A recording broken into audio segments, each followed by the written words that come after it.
Hello friends, तो ये है सेकंड पार्ट, स्टार्ट करते हैं। क्या हो गया तुम्हें? तुम क्या किसी और लड़की में इंटरेस्टेड हो? क्या मतलब है सवाल का? इससे और भड़केगी चीजें। नाराज मत हो। तुम मुझसे बहुत नाखुश लगना शुरू हो गए हो। यहाँ तो तुम्हें अच्छा मेरी लग रहा हर है ना, चीज पे एतराज है। हैंडसम। हर बात पे तुम मुझे रोकते हो। क्लीन शेव में, पूरी क्लीन शेव में बढ़िया लगता है। नहीं, सिर्फ इस शॉट में ज्यादा अच्छा से लगा। नाखुश हो, इस वैसे बियर्ड रिलेशनशिप में से अच्छा लगता है नाखुश हो। ज्यादा। तुम मुझे बता दो we don't have to go on with this, लेकिन जानबूझ के इस तरह की हरकतें ना करो and don't make me hate you. Asmara, अगर मैं किसी और लड़की में इंटरेस्टेड होता ना तो मैं तुम्हें साफ साफ बता देता, तुमसे झूठ ना बोलता। तुम ये क्यों नहीं मानने को तैयार कि अगर हमारे रिलेशनशिप में कोई मसला है तो तुम्हारे लाइफस्टाइल और एटीट्यूड की वजह से है, किसी और दूसरी तीसरी लड़की का नहीं है दखल कोई। दारू में तुम्हें क्या होता जा रहा है? तुम्हें मालूम है कि मैं तुमसे कितनी मोहब्बत करती हूँ। हमारी रिलेशनशिप इतनी वीक तो नहीं है कि मेरी लाइफस्टाइल से वो रिलेशनशिप अफेक्ट हो। असमारा, मोहब्बत कभी भी अनकंडीशनल नहीं होती। ऐसा बिल्कुल नहीं हो सकता कि तुम मेरी पसंद नापसंद का ख्याल ना करो और रिलेशनशिप भी इफेक्ट ना हो। सही बात है। मैं तुम्हें बार बार ये बात समझाने की कोशिश करता हूँ कि मैं औरतों के उस फ्रीडम के कॉन्सेप्ट में नहीं बिलीव करता जो कि तुम प्रैक्टिस करती हो, और तुम तो मेरी बात सुनने तक को तैयार नहीं हो। सारू, तुम जो ऐसी बातें करते हो ना, you sound like a complete retard and a hypocrite. ठीक है असमारा, मैं मुनाफिक हूँ, लेकिन मैं तुम्हें ये साफ साफ बता रहा हूँ कि मेरे अंदर वो स्टैमिना नहीं है इस रिलेशनशिप को उस तरह चलाने का जिस तरह का रिलेशनशिप मेरे घर में हमेशा चलता है और जिसकी वजह से मैंने सफर किया है। क्या बात कर रहे हो तुम? तुम्हारी अम्मा एक बहुत ही वंडरफुल, एक बहुत ही स्ट्रॉन्ग औरत है। उन्होंने जिस तरह तुम्हारा घर रखा हुआ है, जो परवरिश दी है, कोई कमी नहीं छोड़ी उन्होंने, और फिर भी तुम्हें इस पे एतराज है। What are you talking about? Asmara, मैं तुम्हें अपनी घर की कंडीशन पर ब्रीफिंग नहीं दूंगा। मैं तुम्हें बस ये कहना चाह रहा हूँ कि मैं उस तरह का घर नहीं बनाना चाहता जिस तरह का घर मेरे पेरेंट्स ने बनाया था। और अगर तुम्हें ये बात समझ नहीं आ रही तो मैं ना तुम पे जोर जबरदस्ती कर सकता हूँ और ना ही करना चाहता हूँ। बेहतर ये होगा कि तुम आराम से सोच लो, हम अच्छे दोस्तों की तरह अलग हो, ये अच्छा होगा, बजाय इसके कि हम आगे जाके बेटर पार्टनर्स की तरह एक दूसरे को बुरा भला कह के अलग हो। ठीक है।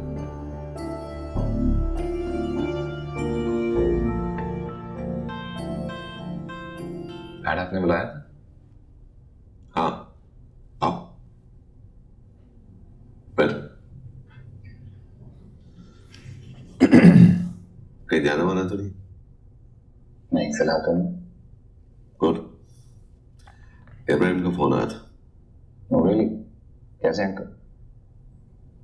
It's fine. तुम्हारे और असमारा के बारे में बात कर रहा था। मेरे और असमारा के बारे में क्या मतलब? असमारा को तुमसे कुछ शिकायत है, उसको डिस्कस करने के लिए उसने मुझे फोन किया था। मैंने कहा अगर ऐसी ही बात है तो उसे लेकर डिनर पे आ जाओ, आमने सामने बैठ कर डिस्कस कर लेते। कहता है वीकेंड पे बताऊंगा। मैं तुमसे पूछना चाहता हूं कि तुम्हारे और असमारा के बीच में क्या प्रॉब्लम है?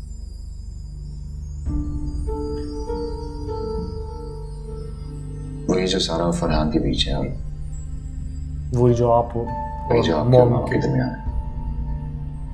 मैं समझा नहीं। डैड, सोच नहीं मिलती।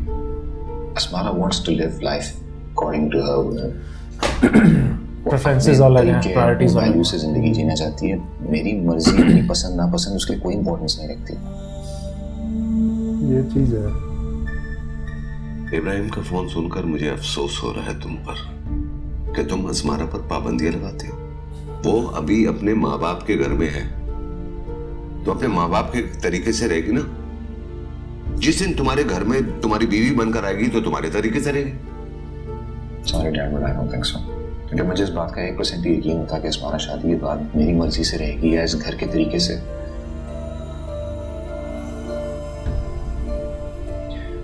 खैर छोड़ इस बात को dad. To be very frank, मुझे इस घर के तरीके भी सही नहीं लगते। बोल, क्या खराबी है इस घर के तरीके में? डैड, खराबी कोई नहीं है, लेकिन मैं नहीं चाहता कि मैं एक ऐसी बीवी इस घर में लेके आऊं जो सारा या मामा का लाइफस्टाइल अडॉप्ट करे।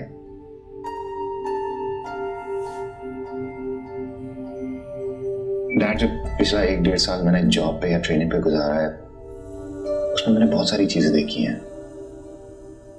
और इस चीज की वजह से मेरी इनसिक्योरिटीज बिल्कुल बढ़ सी गई हैं।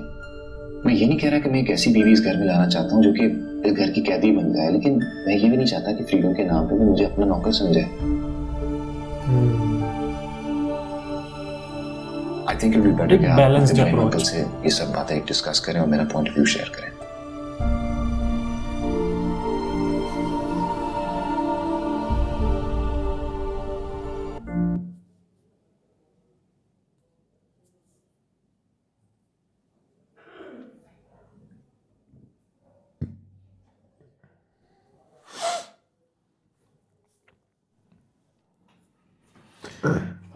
डायलॉग्स कटे हुए हैं, हमने डेली मोशन पे ट्राई किया,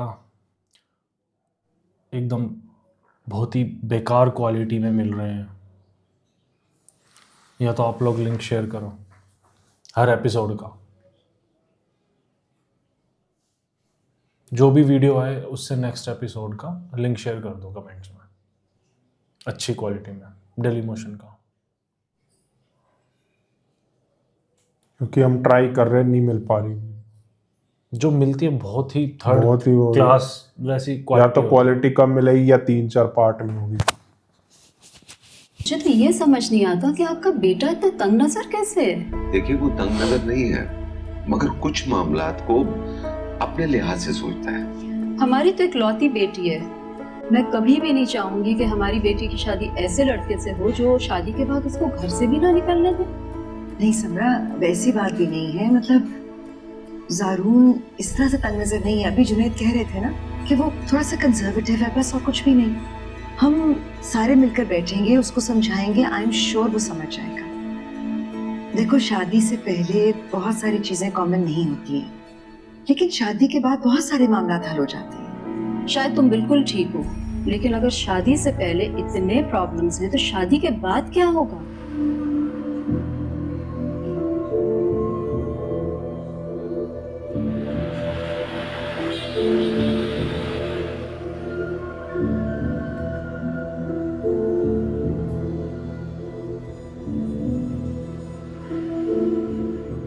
मेरी तो ये बात समझ में नहीं आ रही कि आपका बेटा चाह क्या रहा है। अब एक नई मुसीबत खड़ी कर दी उसने हमारे लिए। सिर्फ मेरा ही नहीं, तुम्हारा भी बेटा। मेरा बेटा वो जरूर है, लेकिन उसकी बहुत सारी आदतें और सोच आपकी तरह कंजर्वेटिव है, एक्सट्रीमली कंजर्वेटिव, और उसी का नतीजा अब हम भुगत रहे हैं। अगर मेरी सोच कंजर्वेटिव होती ना तो मैं सबसे पहले तुम्हें घर पे बिठाता और तुम्हें इतनी आजादी कभी ना देता जितनी मैंने तुम्हें दी है, जिसके लिए मैं बाज़ दफा पछताता भी हूँ, खास तौर पर अपने बच्चों की बड़ी बड़ी खामियां देखकर। तुमने अपने प्रोफेशन की वजह से उनको इग्नोर किया, तो जिसकी वजह कुछ से ये पॉइंट्स सब पे कुछ हो इसको रहा है। कॉम्प्रोमाइज करना आपने पड़ेगा, पहले कुछ तो पॉइंट्स मुझे पे कभी इसको। ब्लेम नहीं किया। आज आपको मेरी तबीयत में खामी नजर आनी शुरू हो गई है, हालांकि आप अच्छी तरह जानते हैं कि बच्चों को मैंने हमेशा फौकियत दी है। उनकी स्कूलिंग, उनकी एजुकेशन को मैंने हमेशा प्रायोरिटी रखा है। अगर वो हमेशा ब्रिलियंट स्टूडेंट्स रहे हैं तो मेरी वजह से, और अब आप मुझे ब्लेम कर रहे हैं। देखो मैं तुम्हें ब्लेम नहीं कर रहा, मैं तो वो फ्लॉस पॉइंट आउट कर रहा हूँ जो मुझे अपने बच्चों की तरबियत में नजर आ रहे हैं। अच्छी तालीम और एकेडमिक परफॉर्मेंस तरबियत का एक हिस्सा है। ज़ारून और सारा प्रोफेशनली बहुत अच्छे हैं, लेकिन रिलेशनशिप बनाने, चलाने, कॉम्प्रोमाइज करने की सलाहियत से महरूम है, और उनकी खामी हमारा कसूर है। मैं नहीं मानती आप ज़ारून के मामले में बिला वजह सारा को घसीट रहे हैं। सारा जो भी कुछ कर रही है अपनी जिंदगी के हवाले से जो फैसले कर रही है वो बिल्कुल ठीक है। तुम सारा को समझाने के लिए तैयार नहीं और ज़ारून मेरी बात समझने के लिए तैयार। मसला दोनों का एक ही है, चाहे तुम मानो या ना मानो।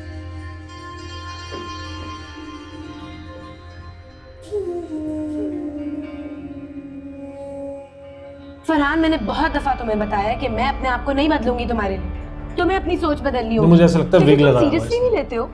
तुम समझते हो मैं मजाक कर रही हूँ? डिवोर्स जैसे स्टेप नहीं उठाऊंगी। हाँ, मैं ये समझता था कि हमारा रिश्ता इतना स्ट्रांग है कि इतनी छोटी छोटी चीजों को तुम इसे तोड़ने की वजह नहीं बनाओगी। छोटी छोटी बात फरहान, जो बात तुम्हारे लिए छोटी है ना, मेरे लिए बहुत बड़ी है। It's my basic right. अपनी मर्जी से शौहर को बताए बगैर मुंह उठा के किसी के साथ भी कहीं भी फिरते रहना तुम्हारा बेसिक राइट है। तुम मुझसे फिर से लड़ने आ गए हो ना? तो दोस्तों इसी के साथ सेकंड पार्ट एंड होता है, मिलते हैं थर्ड पार्ट में। Bye bye.